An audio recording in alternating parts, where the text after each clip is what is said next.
महाराष्ट्राचा अभिमान, महाराष्ट्र दिनमान। मुंबई पुणे एक्सप्रेसवेवर खोपोली ते कुसगाव या 13.3 किलोमीटरच्या मिशिंग लिंकसाठी 7,120 कोटी रुपये खर्च झालेत। जाणकारांच्या अंदाजानुसार सुमारे 3,000 कोटी रुपयांचा भ्रष्टाचार झाला असावा आणि त्याचाच ढिगारा आज मिशिंग लिंकच्या बोगद्यात कोसळला।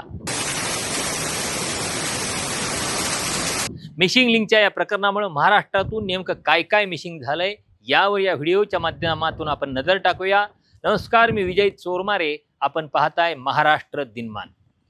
2 महिन्यांपूर्वी म्हणजे 1 मे रोजी मुंबई पुणे एक्सप्रेसवेवर मोठी वाहतूक कोंडी झाली होती। खासदार सुप्रिया सुळे त्या वाहतूक कोंडीत अडकल्या होत्या। त्यावेळी त्यांनी एक व्हिडिओ बनवला होता आणि वाहतूक कोंडीत अडकलेल्या इतर लोकांशीही संवाद साधला होता।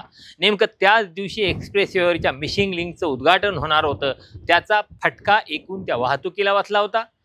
नमस्कार, गेले 2 तास आम्ही सगळे ट्रॅफिक मध्ये अडकलेलो आहे। सकाळी आम्ही 7 वाजता निघालोय ठाण्यावरनं। आता आमची गप्पा मारत मारत नवीन मैत्री झाली आहे शेजारी 2 तास बसून बसून। कारण आम्ही सगळे इकडे अडकलोय, तुम्ही बघता इकडे सगळे महाराष्ट्र अडकले। दिवस स्पेशल, जय महाराष्ट्र। कितना टाइम, किती वेळ अडकलाय? 7 वाजता निघालो तुम्ही पण 7 ला निघाला अंधेरीवरनं? फोटो काढा। किती तास झाले? मी 2 तास झाले अडकले। तुमच्या मागच आहे आम्ही। मी पण 2 तास, तुम्ही पण 2 तास। तुम्ही किती वेळ? 2 तास झाले मॅडम। 2 तास।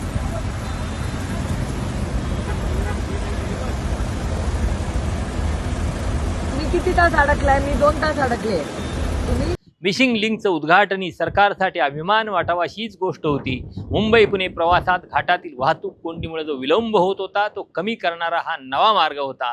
तिथून पुढे अटल सेतू मार्गे कोणत्याही अडथळ्यांशिवाय मुंबईत पोहोचणं शक्य झालं होतं आणि ते तसं झालं सुद्धा।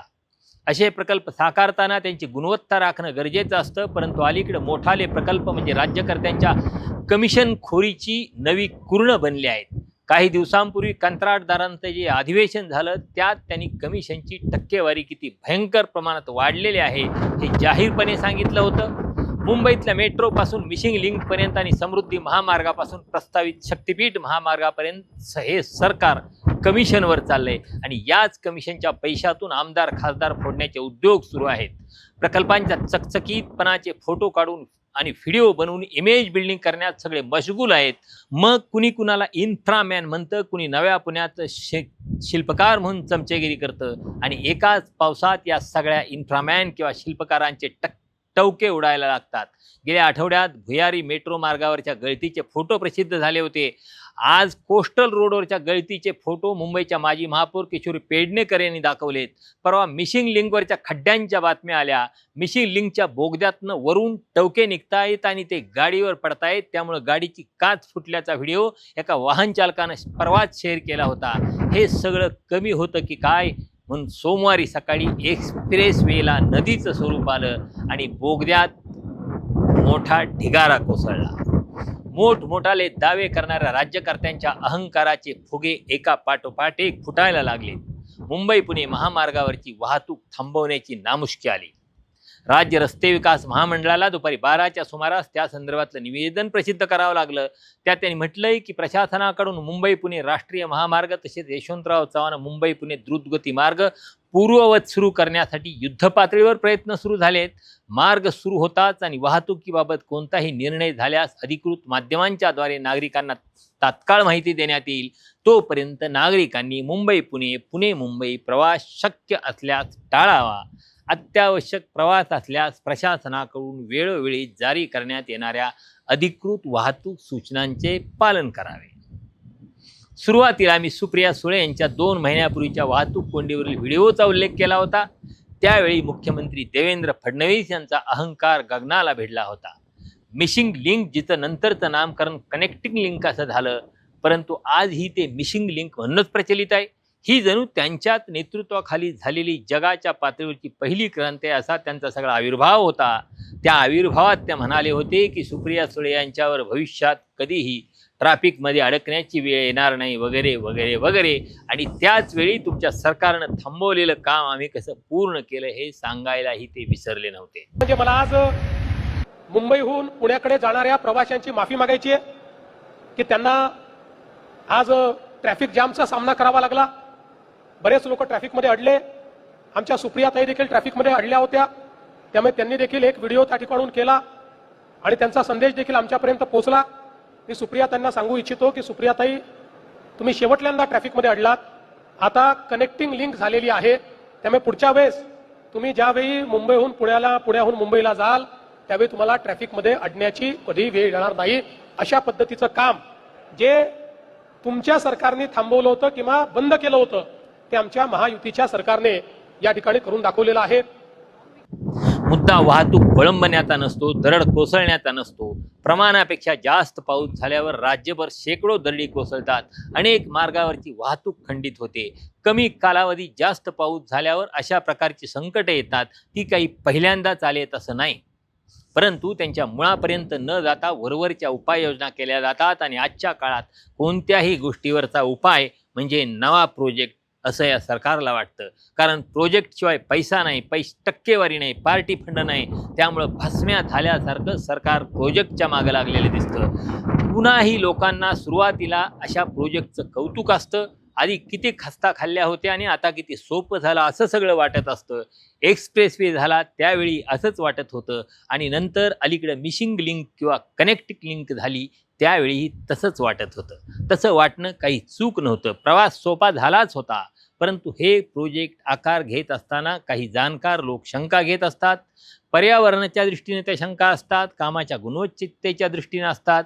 विकास विरोधक म्हणून त्यांच्यावर शिक्के मारले जातात.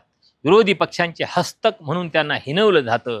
त्यांच्यावर झुंडीच्या झुंडी चाल करून जातात. म्हणजे प्रश्न विचारणं किंवा उपस्थित करणं ही देशद्रोहाच्या पातळीवर नेऊन ठेवलं जाते. सरकार संदर्भात उपस्थित केलेल्या प्रश्नांची उत्तरं सरकारच्या यंत्रणेनं द्यायला पाहिजेत, पण ती सरकारऐवजी भाजपचे प्रवक्ते देतात. अर्थात निवडणूक आयोगावरच्या आक्षेपांची उत्तरं जिथं भाजपचे प्रवक्ते देतात तिथं सरकारच्या आरोपांची उत्तरं देण्याचा त्यांना घटनाधिष्ठ अधिकारच पोचतो असं म्हणावं लागेल. आम्ही सत्तेवर आहोत, आम्ही काहीही करू शकतो, कसंही वागू अशीच सगळ्यांची धारणा बनली. अगदी राम मंदिरातल्या चोरीबद्दल कुणी काही बोलत नाही, पण त्याबद्दल प्रश्न विचारल्यावर 70 वर्षांची भाषा केली जाते आणि निर्लज्जपणे चोरीचंही समर्थन केलं जातं. ती आपली धर्मांतर्गत बाब असल्याचं निलाद्र समर्थन केलं जातं. तर मुद्दा आहे कामाच्या दृष्टीनं निकृष्ट दर्जाचा, पर्यायानं भ्रष्टाचाराचा, सरकारच्या भ्रष्टाचाराचा. साधं शक्तीपीठ महामार्गाचं उदाहरण घेऊया. कुणाचीही मागणी नसलेला, कुणाचीही गरज नसलेला हा नवा मार्ग फडणवीस सरकारनं काढलाय.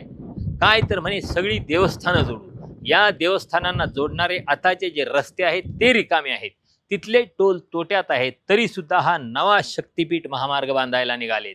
माजी खासदार राजू शेट्टी यांच्या म्हणण्यानुसार शक्तीपीठ महामार्गामध्ये हे सरकार 55,000 कोटी रुपयांचा भ्रष्टाचार करायला निघाले. 55,000 कोटी. खोपोली ते कुसगाव या 13.3 किलोमीटर लांबीच्या मिशिंग लिंक प्रकल्पासाठी 7,120 कोटी रुपये खर्च झाला आहे आणि जाणकारांच्या अंदाजानुसार यात किमान 3,000 कोटी रुपयांचा भ्रष्टाचार झाला असावा. या आकडेवारीवर नजर टाकली तर सहज लक्षात येऊ शकतं की मिशिंग लिंकच्या बोगद्यामध्ये जी दरड कोसळलेली दिसते त्यातून या 3,000 कोटींचा ढिगारा खाली पडला आहे.